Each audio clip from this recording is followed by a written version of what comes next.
Kayo, mga ibang lahi, huwag kayong agaw sa Pilipinas ng hindi nyo sariling bansa. Hindi ba kayo nahiya sa pagmumukha nyo?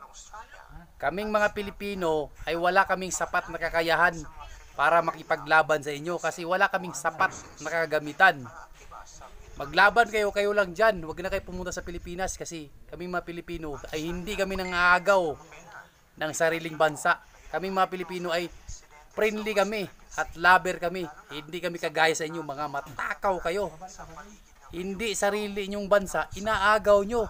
Kung napupuno na kayo dyan sa bansa nyo, bahala kayo dyan. Huwag kayong pumunta dito sa Pilipinas para lang makipaggulo at makipagsawsawan.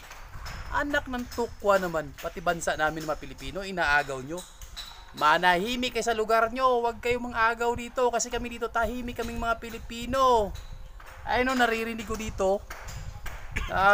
May bala kayo na ganito ganyan. Aba, wag nyo kayo mga agaw kasi hindi naman kami mga agaw mga Pilipino. Hindi kami naghahanap ng gulo. Kami mga Pilipino, kami naghahanap buhay kami ng maayos dito sa aming sariling bansa. At nakipaglaban lang kami sa esports. Pero pagdating sa labanan, gira, wala kaming kakayahan kasi wala kaming sapat na kagamitan kagaya sa inyo. Wala. Kaya huwag kayong mga agaw ha. Huwag kayong mga agaw. Kasi hindi kami naghahanap ng gulo. Kayo dyan, manahimik kayo sa sarili inyong bansa. Mahiya naman kayo sa mga pagmumukha nyo. Kayo talaga